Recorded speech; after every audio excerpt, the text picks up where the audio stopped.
You're listening to BitTalk, a podcast about Bitcoin, money, freedom, and the ideas that matter. I'm Mike, and I'm here for the signal, not the spin. Hey, I'm Lauren, and welcome to BitTalk. Let's jump in. So here's the paradox that's been sitting on my desk for the last few weeks. Corporate treasurers are buying an asset famous for 50, 60, even 70% drawdowns, while they're still holding bonds that the financial establishment calls risk-free. What actually changed in the CFO mindset? And what does that shift tell us about the nature of money itself? That's exactly the right question. And I think the answer starts with one structural feature that makes Bitcoin fundamentally different from everything else in a corporate treasury: the fixed supply. It's not about short-term price action. It's about purchasing power erosion that nobody on a balance sheet can see unless they know where to look. Right, so let's start with the obvious analogy. You've got a leaky bucket, that's fiat currency. The Fed and every other central bank keep pouring water in, but the bucket has holes. Your purchasing power is draining out the bottom. Bitcoin, on the other hand, is a sealed container. Nobody can add more to it. Lauren, let's start with the math. Why does a fixed supply even matter? Okay, let me lay this out clearly. Bitcoin's 21 million coin cap is hard-coded into the protocol. There's no policy lever, no committee vote, no emergency meeting that can increase it. Compare that to the US dollar. In 2026, the national debt has surpassed $36 trillion. The implied pressure on money creation is enormous. Central banks can, and do, expand the money supply at will. That's not a conspiracy theory. That's just how the system works. And it's invisible in nominal accounting. I talk to treasury teams all the time. They see the interest income from their cash holdings. They don't see the silent evaporation underneath. Exactly. Let me give you a concrete example. Imagine a company holding $500 million in cash, earning maybe 0.5% interest. Meanwhile, inflation is running at 8%. That company is losing roughly $37.5 million per year in real purchasing power. That loss doesn't show up on any income statement, but it is absolutely real. So does the fixed supply actually protect against that erosion? Or is it just a theoretical feature that sounds good on a white paper? No, it's real. Mathematically, if demand holds steady or grows, a fixed supply preserves relative purchasing power. But here's the critical distinction that most people miss. It's not a guarantee against price volatility. It's a guarantee against supply-side debasement. Those are two completely different things. Volatility is visible, ugly, and scary. Debasement is slow, invisible, and ultimately more destructive. Give me the operator level analogy again. I want to make sure listeners really get this. Sure. Imagine you run a taxi company. You own a fleet of cars, and each car's value depends partly on how many other cars are competing for fares. If the city keeps issuing new taxi licenses, your existing car's value drops, even if you haven't done anything wrong. Bitcoin has no such addition. No new licenses, no dilution. That's the fixed supply working in practice. That lands. So the math is clear. Now let me connect this to something I think about constantly. Freedom. The fixed supply creates a unique form of property. It's something you can hold that no government on earth can print more of. That's operationally relevant for self-custody.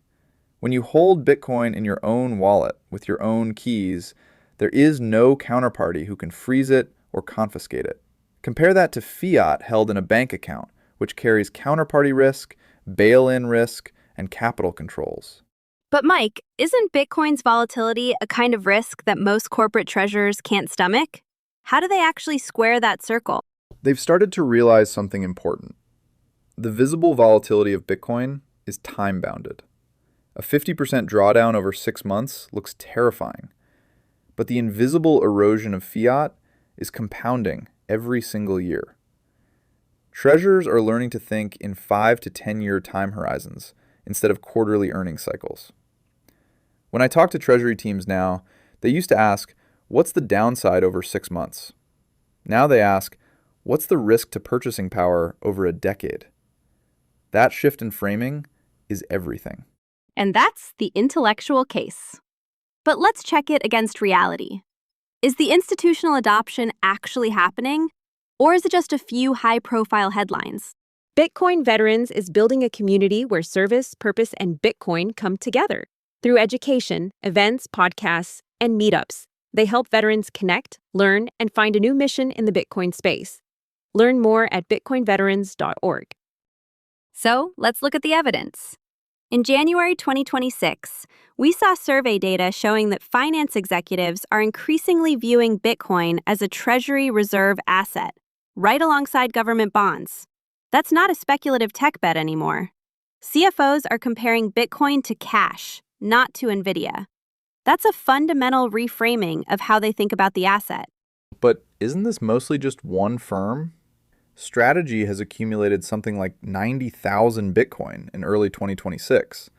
The combined total of every other corporate treasury is maybe 4,000. Is that a trend or a single outlier? Fair pushback. But here's the thing. The direction matters more than the volume. Firms that entered during the 2025 dip and held through the drawdowns are now ahead. The cost of waiting has often exceeded the cost of Bitcoin's drawdowns. That's not spin, that's a mathematical fact.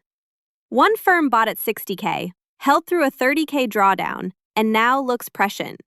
The CFO who waited for just the right moment is still holding cash that's losing 8% a year in real terms. Choose your pain.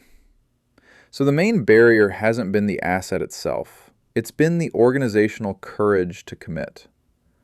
For the self-custody holder listening at home, what's the parallel? Exactly the same pattern. Buying and holding through volatility is the approach that works. Timing the perfect entry almost never beats disciplined accumulation. Dollar cost averaging, lump sum with a long time horizon, the operational lesson is identical whether you're a corporate treasurer or an individual building your own savings. So the numbers back the thesis, but let me bring this back to the philosophy. If CFOs are reframing volatility as secondary to purchasing power preservation, so should individuals. The operational takeaway is straightforward. Hold a portion of your savings in Bitcoin as a counterbalance to fiat erosion. Don't try to time the entry. Use dollar cost averaging or a lump sum with a long time horizon. And above all, self-custody. Hold your own keys. Eliminate counterparty risk. And I want to add something here. The same discipline that works for corporate accumulators applies to individuals. Accumulate consistently. Stay through drawdowns. Never invest more than you can afford to lose. That's standard caution, but it's necessary. The risk-free label on bonds is misleading. Bitcoin is not reckless. It's a different risk profile entirely. So the freedom angle is this. Bitcoin lets you opt out of a system that silently confiscates your purchasing power. The institutional adoption validates the mechanism, but the real value is for those who self-custody. Let me give you another analogy.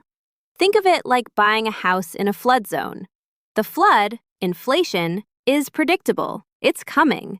The house, Bitcoin, is on high ground.